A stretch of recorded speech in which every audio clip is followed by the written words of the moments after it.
ECSI fans, you want to revolutionize your sports investing habits? Allow me to tell you about WagerWire. WagerWire is an app that helps you become a superior bettor by allowing you to sync all your sports books and track all your bets in one place. See your current action, your betting history, and stats. You could also sign up for sports books and collect bonus offers. Follow them at WagerWire on X, as it's the best account on the platform. Head to App Store or Play Store now and search WagerWire and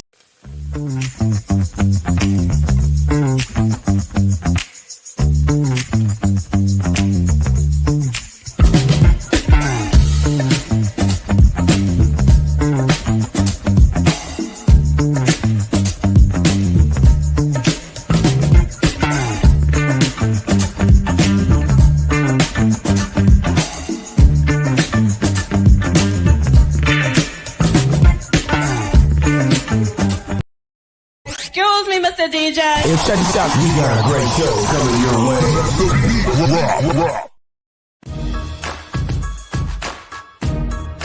From the ECSI Sports Studios, it's the Midday Market Report with Jeff Dawson.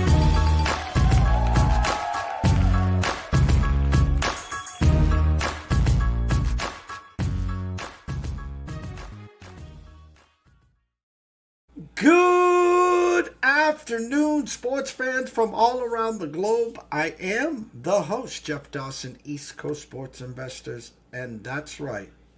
I check your calendar. It's not even August 1st, and the return of Mr. Ron Marmolewski, season number 4. I was talking to him backstage. Who would have thunk? Me and him connected, and the rest is like, this is like peanut butter and jelly. I mean, this is serve and volley. This is not even riding a bike. This is poetry in motion. Super psyched to have him back this Thursday and next Thursday as we ease our way back into the NCAA and NFL. The life of Mr. Ron Marmolewski, who never, I was going to ask him how his vacation was, or his mid-season, off-season. He doesn't have an off-season. So we're blessed and honored to have Ron here, and I know all you guys are here as well. So first and foremost, a shout-out to our proud sponsors and partnerships. It's WagerWire. Head on over to Google Play. Download that app. It is free. AtlantaSteaksAndSeafood.com. Steaks, chops, seafood, appetizers, wine. Terry Smith has it all. If you place an order today, please use the promo code STEAKS10 and get 10% off your full order. So without further ado, the true star of this show, Mr. Ron Marmolewski. Good morning and afternoon, and it's great to be back with you. Oh, the pleasure is, I'm smiling ear to ear. I have to pinch myself. It's August and we're talking. It wasn't too long ago, the wrap-ups, how the Patriots are doing, what are they going to do, the draft, of course, of Will Campbell, which I guess we'll just say he's having an okay but rough camp. How's that sound, Ron? It sounds good, and I do want to say that there was a little bit of summer break. It just doesn't seem like it's long enough anymore because the Super Bowl is later in February than it used to be, and the college portal is going crazy and all that stuff. But we still managed to hit a few states down the Mississippi River. We were in Canada, state number 49, Minnesota, and state number 50, North Dakota. Bucket list item is done. We've got all 50 states. Had a good time, actually, in Fargo. And now the work begins. Well, you kind of wish you were in the fall there, right? You could have caught a good football game. We visited North Dakota State University. We couldn't get in. The field was dark. It was right before July 4th. And so they were setting up for another event, but did get into the stadium and saw all their trophies and plaques and everything else. But what a fascinating place, and what a great place, a great history of football. There's a lot of good players that have come from there, coaches as well. So they take their football seriously in North Dakota.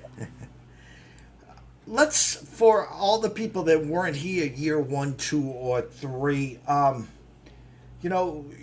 I talk about jokingly, but not, because I have one too, the AOL accounts, the emails. Me and you were talking backstage the late 80s, early 90s. We were talking about the 900 numbers, the score phones.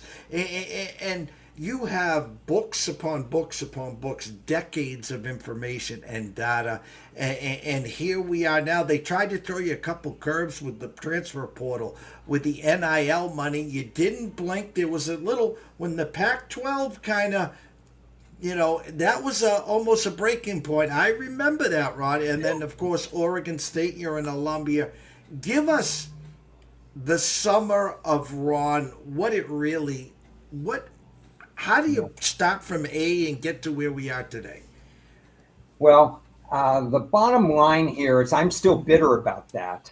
And there were parts of me that said, do I continue? Do I not continue? But, this is a show of positive vibes. So the positive vibes started with the College World Series. Oregon State, throughout all their upheaval and the fact that they played 19 home games and all that, they made it to Omaha. I couldn't get to Omaha. We were doing things, but what a significant and heartwarming accomplishment for that. And it renewed my love a little bit of college sports in general. So then turning to football, there's still a lot of work, and you have to do it a little bit earlier if you're interested in the future market. Now, we'll talk a little bit later about where you're not. But yeah, you're behind. Season wins, I date stamp all the plays that I make as far as over, under, win totals and stuff like that. You go back to 2023, and you can make plays in mid-August. A lot of the college season wins are still going on. Last year, the cutoff was really mid to late July, where you were starting at 50-50s. 50% of them you couldn't get anymore. And then by the time I rolled around in Vegas in August last year, 2024, a lot of the stuff was gone. This year, I was in Vegas for a couple of days in late June, and 75% of the stuff was gone. It's just FanDuel and DraftKings and everything came out so early and so on. And you have to make some snap judgments. So if you're talking about the summer of Ron, I had to get early on some stuff that I wasn't sure I even liked yet, but I didn't think the number would last. Some of the stuff I did well on, some of the stuff as I'm writing, I've written 100 previews so far out of 136 teams. I'll finish that up this weekend. Maybe I'll say, wait a second, not so fast. I may have to backtrack on a couple of them, but you just have to do this stuff early. There's not much out there for the win. So the summer of Ron was more like the spring summer of Ron. I had to get moving a little bit early in college. NFL is a different story. I haven't done anything in the NFL since May 15th. And the way you're describing it is just exactly how the sports books want it. They want it where they're in control. You're at the window. You're sweating like, oh, man, do I take this? Do I not? And never mind, they're holding your money till God knows when, now 2026 sometime. But that's the way they want it, Ron. That's exactly how they want it. They want to be in control. It's like you said, it's not like the old days where you could wait till second, third week in August before kickoff. And it doesn't work that way anymore, Ron. Let me tell you a story, a way back story. My friend Ted, who we do the podcast together, and I, we're in Vegas, and it's 2 hours before kickoff, Utah against Texas A&M. So we're talking late August, Utah, Texas A&M, Urban Meyer, and Smith, the quarterback, the eventual number one draft choice. I'm looking at their season win total. They play 11 games, and it's 8.5. So we're late August. I mean, I have 2 hours to make a bet on Utah if I want to make a bet on season win total, because then they kick off. So we're not talking May or anything like that. And I'm looking, all the offshores have 8.5. And I said, Ted, I'm talking to Ted, they're going to win 10 or more games. I mean, I've got to do this. I just don't know how much I want to do it and stuff like that. I'll make one last call. I make one last call, and they said, oh, their number was like a little higher, like minus 125 or whatever at 8. And then it dawned on me, wait a second, they said 8. They didn't even say 8.5. Ted, we're doing this right now. Ted doesn't really bet college football, but I think I twisted his arm, or whatever. I said the only possible game they could lose is this Texas A&M game, and I think they're going to win this game, which they did win by 2 touchdowns, and they went undefeated. But so we literally, what is that, 20 years ago now? I don't know, when Alex Smith graduated, but we literally made a season win bet an hour plus before the season started, and you can't do that anymore. What a story, what a story. And we're getting into last year. Okay, let's go back to the draft last year, where if you wanted a quarterback, you're like, I wish we wanted one last year. And then everyone's talking about this year. I've actually heard people say there could be up to 6, believe it or not, quarterbacks in the first round this up-and-coming year. The 2 headliners, Archie Manning and of course, Drew Aller. And we're going to get into both of these teams here. The expectations for Penn State are through the roof. The expectations for Archie in Texas through the roof. I guess where I'm going to start is there's some people that have actually put the Big Ten above the SEC from top to bottom. So, Ron, I'm going to start the season and the year off with you with an easy question. You have a $100 bill. You have to pick the national champ, and you don't have to pick the team itself. If I gave you the option of the Big Ten or the SEC this year to put that $100 bill on that will be holding the trophy up, who is it? So there's strength in numbers. I actually like Penn State. I think the 12-team playoff gave them confidence. If they're not in the 12-team playoff, we don't know if James Franklin could win a big game. But now he won a couple of games, and they got far, and they have this new confidence that they could go all the way. But strength in numbers, I'm putting the $100 bill on the SEC, because I firmly believe this year there'll be either 4 or 5 SEC teams in the 12-team playoff, and only 3 from the Big Ten. So I want my money where there's 4 or 5 teams as opposed to 3. See, you're a smart man. I knew that's why I loved you. I'm telling you. and because the Penn State, the Drew Aller, the 1-2 punch in the backfield, the defense is going to be dominant. Now they could have a hiccup because they got a back-to-back, don't they? No, they got Oregon, Ohio State, or something like that. They got a tough 1-2 punch. But they're going to be rock solid. I want to give a shout out to Dan Rivera. Welcome back, Dan. Talking about Bama, Georgia, and Texas. 1, 2, 3 right there. I firmly believe all 3 will be in. He's missing one. He's missing my sleeper team, which is LSU. LSU. Well, I'm a big Nussmeier fan. Please tell me, is he number 3 right now behind Aller and Archie, or has you got other quarterbacks initially above him? I think he's number 1 because I think Arch stays in school. Okay. There's precedent for Mannings that like college life and don't want to rush life. I firmly believe that he'll enjoy his college experience and he'll stay. And Aller, I think, has a lower ceiling, but I like him. But I would probably put him, I mean, it's so early. We got to see him in competition, but I would probably put him lukewarm number 1. And Dan said I wanted to say LSU, but was hesitant. He just wanted to hear it from me first, huh? Again, before we dive into some NFL OTAs or whatever we want to go down that road, college, we're getting ready for August. They got the game of the years out there. They got lines that you can bet. You talk about over-unders. I have to ask you one question. Year number 3 with Matt Rule. Is Nebraska finally going to get back to the promised land? Can they get into the dance, Ron? Okay, so backstage, we also talked about something. I told you I actually listened to all these media days. Now, I don't do it live. I tape them. I haven't watched the ACC ones yet, but I have watched the other ones. I love Kurt Signetti, for example, at Indiana. And to me, he was going to win right away after I saw that, and his just the way he went about business and the command presence and so on. So I watched Matt Rule and I was disappointed because he deflected some pretty good questions in that media day.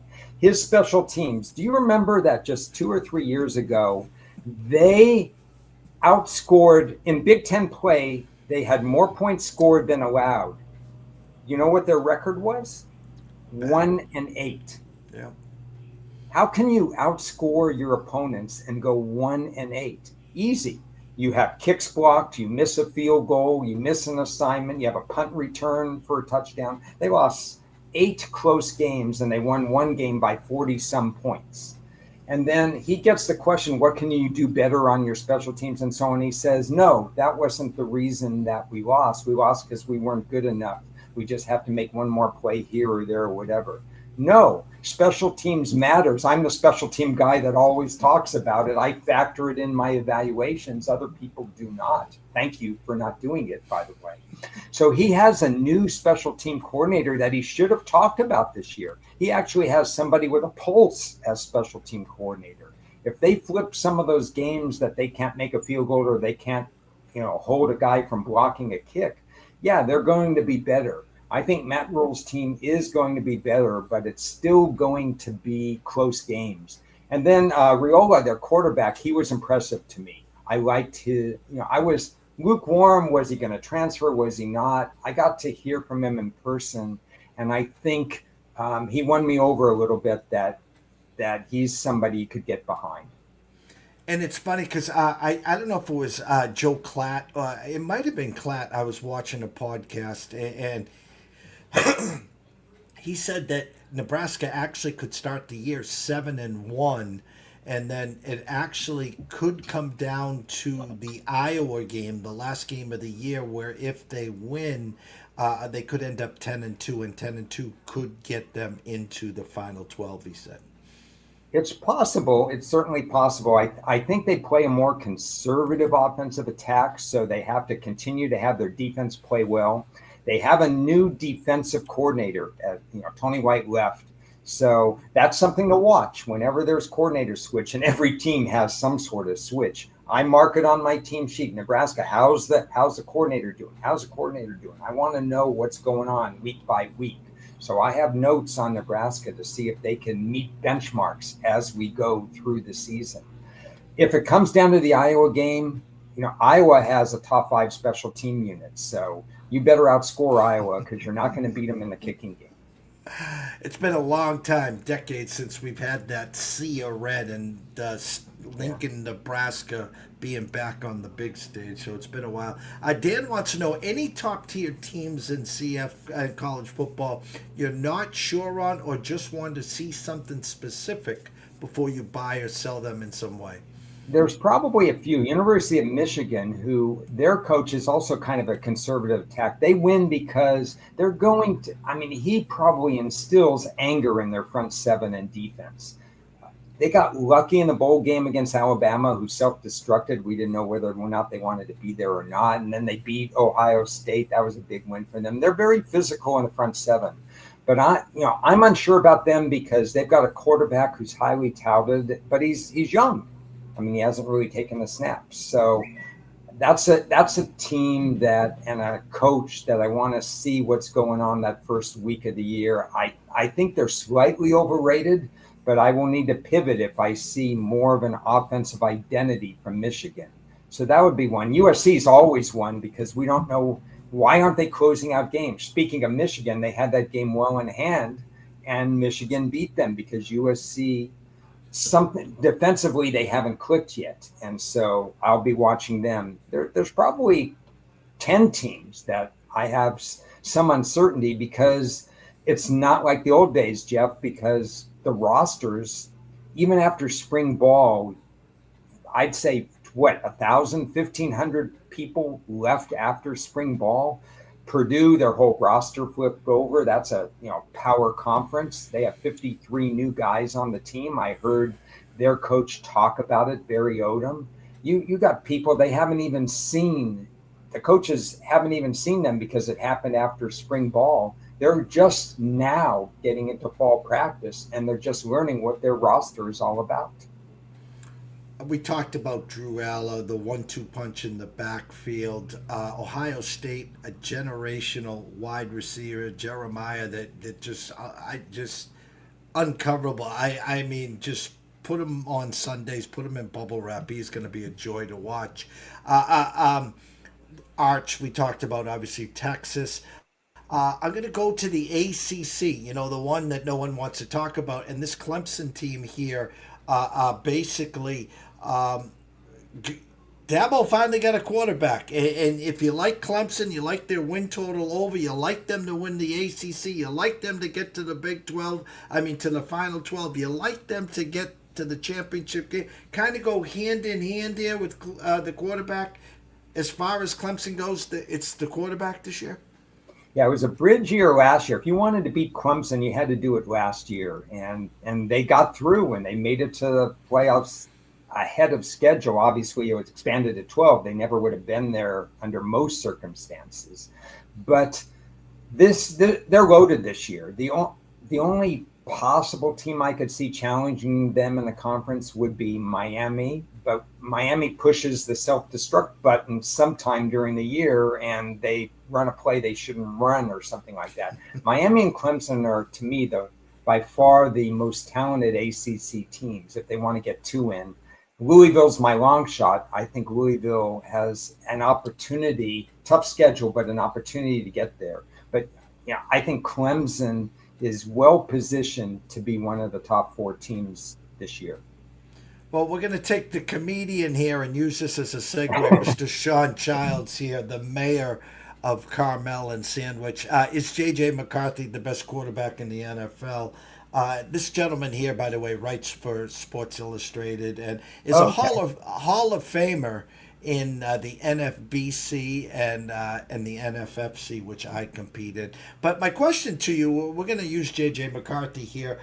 If Sam Darnold did it, right, why can't J.J. McCarthy do it? That's the assumption. You have the best wide receiver supposedly in the game with Jefferson. There are some question marks, obviously, with Addison. Is he going to get suspended for a couple games? There is a great running back competition going on with Aaron Jones and now Jordan Mason from San Francisco. We know they got a great defense. We know they got a hell of an offensive coordinator and a coach. And oh, by the way, they can play defense too, Ron. Hi, Sean. Let's see. How can I answer this question? If J.J. McCarthy if you put him on 32 NFL teams, okay, he's on Atlanta, he's on Carolina, he's on whatever, there's probably only two teams that he could thrive with, and Minnesota is one of them because of what you said. They have O'Connell, he's so good with quarterbacks. Why not with Darnold? Why not with McCarthy? So this could work. I understand that it could work. Obviously, he hasn't taken a snap in the NFL, and he basically hasn't seen live action by the time he suits up, it's going to be 18 months. So there has to be some growing pains in there.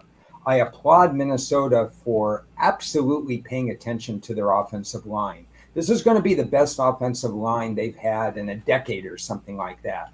So it's up to the coaching staff. If their offensive line can't protect even a so-called rookie quarterback, I have a problem with the coaching, not the players now, because they plucked two starters from Indianapolis, and then they get one of their best players, Darrisaw, back from injury. My other concern is the defensive secondary, which they did not address in the draft, and that worries me a lot. Even though Flores is back and it's his third year and there's continuity and I like him, I think the secondary can hold him back, and I think McCarthy's inexperience will hold him back a little bit, but you cannot argue that he's with the right team. Well, let's stay in that division. A lot of moving parts there. Mr. Mr. Johnson flees from Detroit, heads over to Chicago, and then we have the Lions situation, and then what is actually? Let me backtrack this a little here. Let's go to Chicago. Ben Johnson, you saw what he could do with Detroit. He's got year number 2 with Caleb. Running game is a little questionable. He's got wide receivers. They die, and you know me. I despise Luther. I despise him. I think he's a diva. I can't stand him. He takes off plays. The rookie that they grabbed from Missouri there. I'm a DJ Moore fan. I think Odunze will do well. They draft Loveland, a great tight end there. Expectations for the Bears, and let's start with Mr. Ben Johnson. Well, it's an automatic plus. We know that some really good offensive or defensive coordinators, as head coaches, they fail. So this is everybody's excited, everybody's 0-0, but he could fail. What he has going for him is the last coach that was there was miserable. I mean, how many games did they lose in a row because of a coaching error, a special teams play, a bonehead play on a Hail Mary against Washington? We know that Chicago was probably 3 games better than their record last year. So that's a good starting point. They drafted better than they had in the past. So that's a good starting point as well. And they're going to have a 4th place schedule, which is a blessing and a curse because one of the 4th place teams is San Francisco, which is an abnormal 4th place team. So that hurts them a little bit, but they don't have the 1st place schedule that the Lions have. And the Lions have to play at Philadelphia. They have to play the other 2 division winners as well, Tampa and the Rams. So it's a little bit of scheduling advantage, a coaching advantage, and a little bit of a roster, that better roster. And I think, to be honest, I think because there'll be growing pains with Minnesota, I think Chicago can climb out of the cellar. So if I was to look, are we to assume the Lions prevail in the East with Green Bay?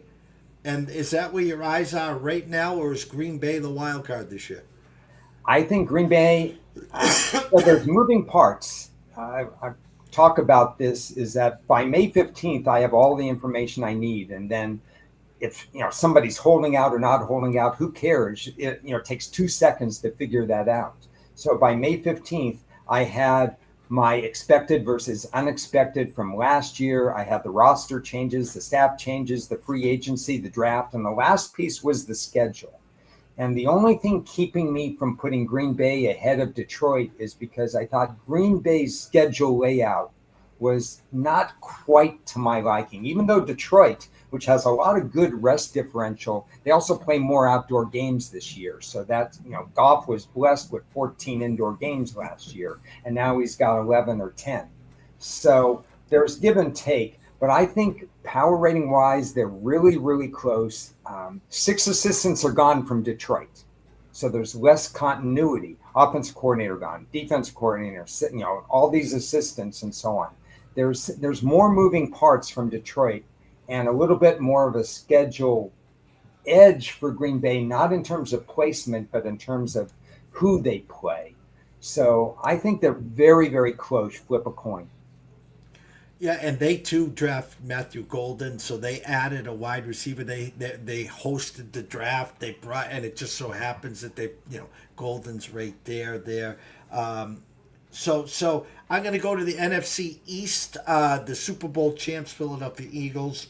The assumption, of course, is Washington and the Commanders. I've heard a lot of sexy talk about them. Now, I'm not comparing the quarterback there to RG3. I'm not, but we do remember RG3 had a monster for rookie year, and then the regression came. Jaden Daniels, I love him to death. Hopefully McLaren gets that contract. They bring over Debo.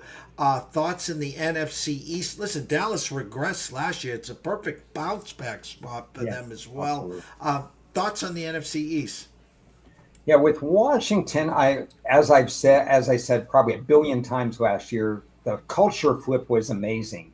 And they drafted people that were cultural fits, not divas. So they've got a lot of what I think winning players in that locker room now.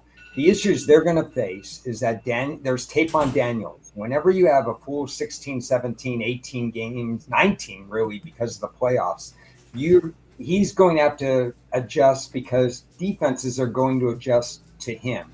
There's tape on Daniels. The other thing is Washington's a hot commodity for TV.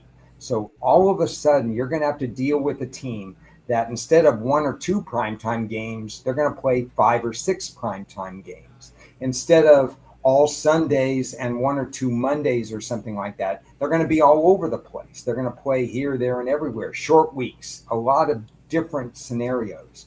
So, and the NFL doesn't care about rest. We know that because they bounced teams like Kansas City all over the place. If they could play Wednesdays, the NFL, they'd play Kansas City on a Wednesday. They got them on all kinds of days. So I think it's a rude awakening with the schedule and then with the tape on Daniels that there'll be some sort of regression. This is a controversial take, Jeff, but the fact that the Eagles have no consecutive home games bothers me if I'm an Eagles fan. That every week they're in and then they're out. They're in and then they're out. I think that's actually a little bit of a negative for the Eagles. And now they've got to defend their title. They still only have, unless they can integrate Dotson at wide receiver, which they did in the Super Bowl, but they didn't at all during the regular season. They're still thin at wide receiver if any of the top 2 get hurt. Does Barkley, historically, guys who have monster running years do not back it up the second year. So you have to expect some regression with Barkley. We know Howie Roseman drafts very well. Succession planning works, but they still lost a lot of proven front 7 talent. The new guys are good, but are they going to be great? So I think you got 2 teams that may regress a little bit. I would still put Philly first, and you're right. Dallas will have a little bit of a bounce back. We'll see if Schottenheimer can handle the head coaching duties and if Parsons plays and if Diggs is happy after being fined $50,000. It's still a colossal GM mess in Dallas. So Philly's season will be starting in the playoffs, but I do expect a little regression during the regular season. I'm trying to go back. We'll go out west here. So many injuries in San Francisco. Now you look at the wide receiver. Jennings is the last man standing. So if I'm the last man standing, I might as well ask for a new contract because who the hell are you going to throw to? Brittle Kittle. We hope McCaffrey comes back to be McCaffrey. We know Ayuk won't be back right away. Jennings. Then they got Pearsall. Purdy gets paid. The defense, I think there's going to be a bounce back in this team. I do. But again, I think so does everyone else. And the West, no one giving Arizona any credit. Year number 2 with Marvin Harrison. Will James Conner play 17 games again? And then, Seattle, in comes, new quarterback, et cetera, et cetera, et cetera. And the Rams. The magical Rams with, they add Devontae Adams. They got the 1-2-3 punch now at running back. They drafted Jaquez from Oregon. They had, was it Corum last year they got from Michigan. Right. And their defense. Woo! Their defense is going to be fun to watch. And, of course, they got the mad scientists. So, thoughts on the Wild Wild West? It is the Wild Wild West. I laughed when you said, will James Conner play 17 games? I never wish anybody injury, but it would benefit me greatly if he didn't play 17 games. Let's leave it at that. I can't believe you honed in on that one. I have questions about every team. I personally didn't like the Rams draft. I love the combination of Stafford to Adams, which could propel them anyway. Their mad rush at the end of the year, which I thanked them for last year, put them this year in a spot just like Dallas made a mad rush in 2023 and they finished ahead of Philly, and then everything flipped. Philly had the easier schedule in 2024. Dallas had the first place schedule. Same thing has happened to the Rams here. So the Rams have a schedule that's harder, certainly harder than San Francisco. I mean, San Francisco's schedule compared to the Rams, if you put it side by side, there's a massive difference. So the Adams thing is a good thing for the Rams, I think. But other than that, I think they left holes. Their good players are great, but the roster is thin in some spots. Seattle was a tough one for me. I really didn't understand giving Ryan Grubb just 1 year. It seemed like their offense did okay. I really didn't understand that. And Darnold, I don't know. Geno Smith gets you to the edge, but he doesn't necessarily put you over. But Darnold is the same way to me. He gets you to the edge, and then he backs you up a little bit with some of the cluster interceptions and stuff. So I don't know where they are. I like the fact that San Francisco stayed true to their colors. They drafted 5 straight defensive players, most of them in the front 7. I thought they needed secondary help, but San Francisco has a mantra the way they draft, and they stuck to it. And the same thing with the Cardinals. This is year 3 for the defensive staff. I have questions about their defensive staff. And now there's no excuse because they drafted a whole bunch of defensive players that are pretty much ready to go, plus the people they've been drafting the last 2 years. They've gotten good marks for their draft. So it's put up or shut up time for the Cardinals. So I have questions about all of them, and I don't have the crystal ball as to how it's going to figure out. And, I've always said that that 136 college teams, 32 NFL teams, it's all right to admit that you don't know the answers to some of them, that you let it play out and then make decisions based on my benchmarks during the year. Well, since we're coming back again next week, same bat station, same time, I'm going to leave the AFC alone because we're going to go to that next week. So that's everyone's cue to come back there. Let's go last division. Listen, I was wrong. I admit when I'm wrong. I give credit where it's due. Hats off to Baker Mayfield. Hats off to those 2 wide receivers, Godwin and Evans, that just keep on ticking. They draft Ibuka from Ohio State. Bucky Irvin has a monster year. They got the backup Rashad White. They got a great defense. It's their division to win or lose. What the hell's going on in New Orleans? And then we talk about Atlanta. It's Penix with Cousins holding a clipboard. I assume if a number 1 quarterback goes down, whoever it is during OTAs or preseason, Cousins will get shipped. And then listen, the last 4 or 5 weeks, that Carolina team looked pretty damn good. Bryce Young looked great. They go and get him another wide receiver. Their defense is wide open division if you take the Bucks out, Ron, or you got something up your sleeve here? The only up my sleeve is these teams still don't really know how to draft that effectively. I mean, well, not to interrupt, but for years, what does Atlanta need? They need a pass rusher. So what do? They draft a pass rusher, and then what are we going to do next? Draft another pass rusher. It's interesting because they didn't get value with their picks, but I couldn't ding them because for 10 years I've told them what to do. I think they had a national holiday. They called it Ron Day or something like that, where they say, okay, Ron, you got your wish. Don't bash us anymore. So I had walked it back and I said, well, I really didn't like all of their draft, but I'm just going to say their draft was great because they finally got 2 pass rushers. Let's start with the bottom and work our way up. New Orleans, in my opinion, starts the year off as the 32nd best team. And unfortunately for them, there's only 32 teams in the NFL. So I don't think they're very good. If they do have the number 1 pick, maybe Arch Manning changes his mind because he gets a little New Orleans love. But that's where I see them. Carolina, I don't know if they teased us with those last 4 or 5 games, but I will say this. They had those wins, but they allowed more points in those last 4 or 5 games than they did when they were losing all those games per game. So I think the jury is still out on Carolina. They can pick up some wins in the division, but what happens when these teams play outside of the division? That's what I'm curious about.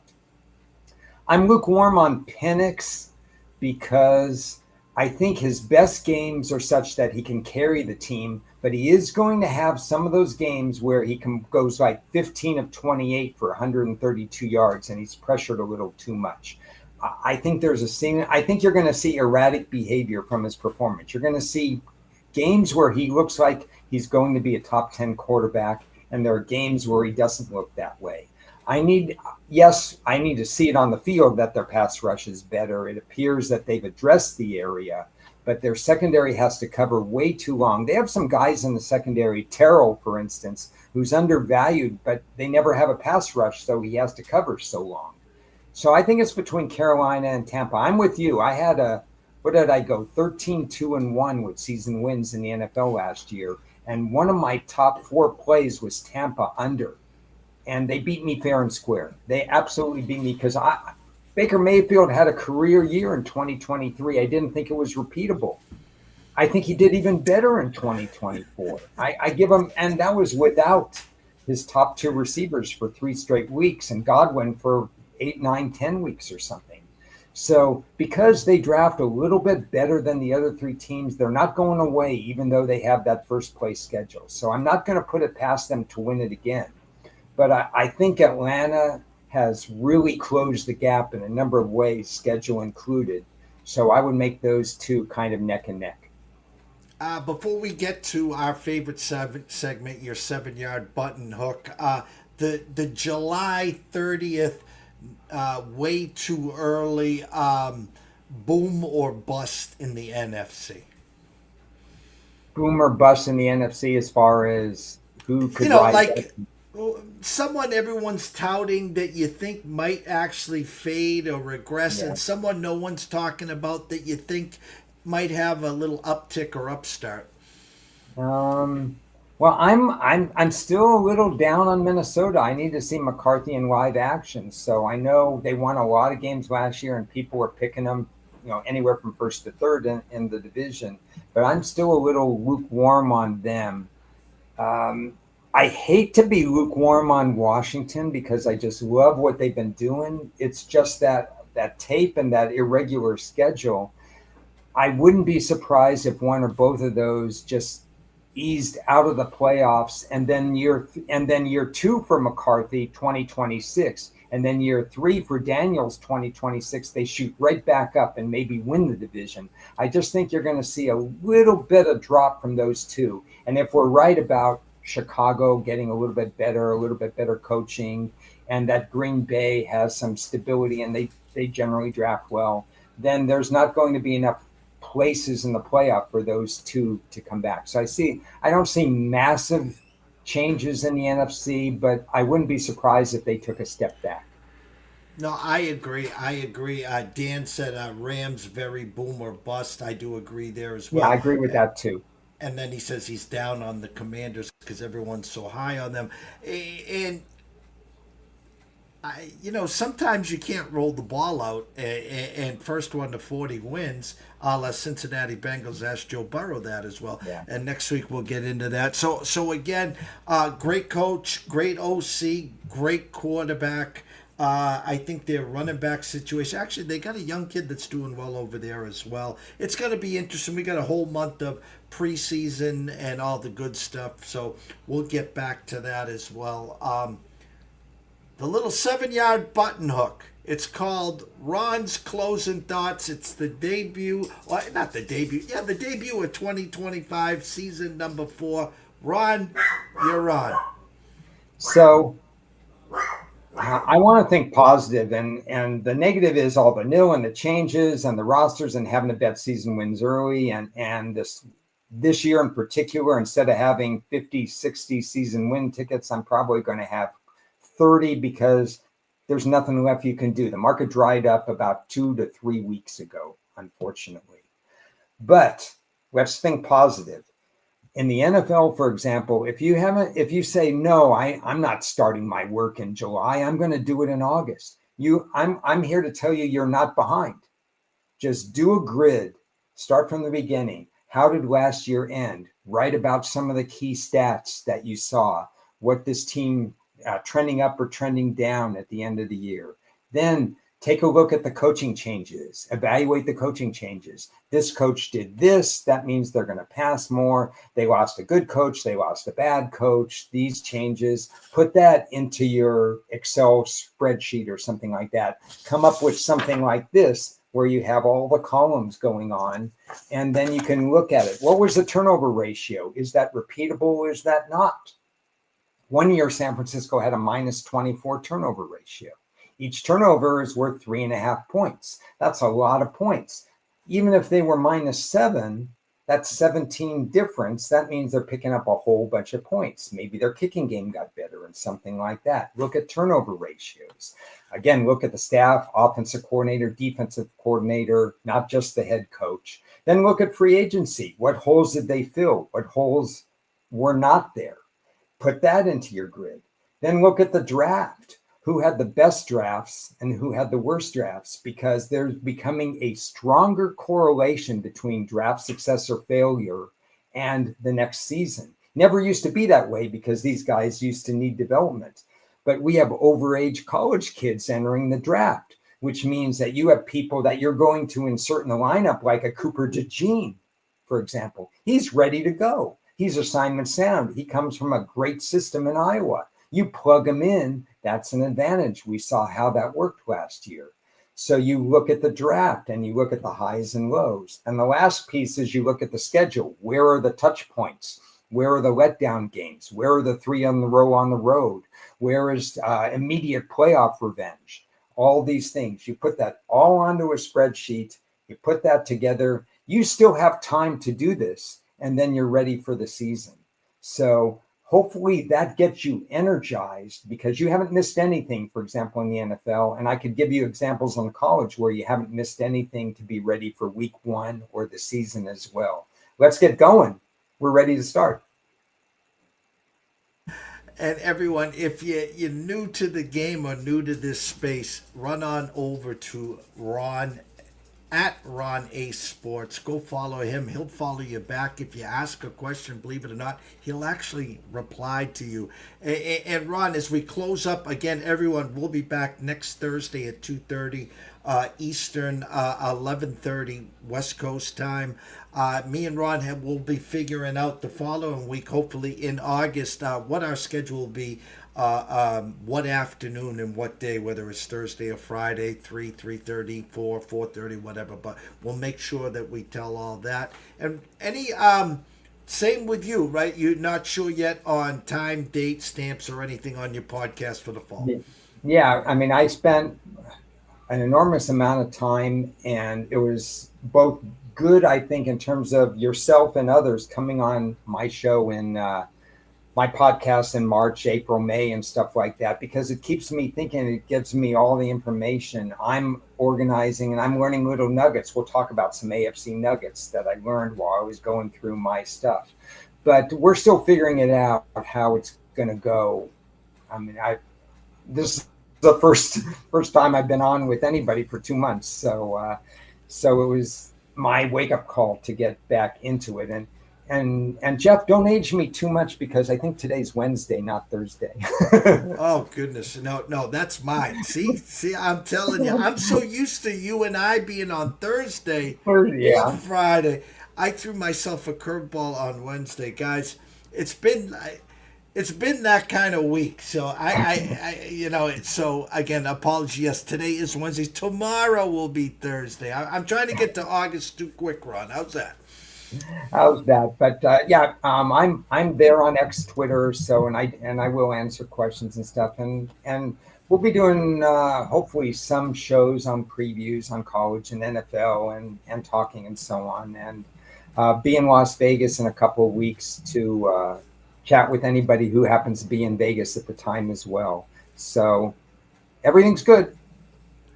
That's right. So we will be back on Wednesday, 2:30 Eastern, 11:30 West. So from myself, Jeff Dawson at EC Sports Investor, one and only Mr. Ron Mamalevsky at Ron A Sports, we wish everyone a blessed day. Locals, it is hotter than you know what. Stay. Keep the fluids in there, please. Keep yourself. It's too hot out there. Let's just say that. So keep the fluids in the system. Good luck tonight on your wagers, and we will see you soon.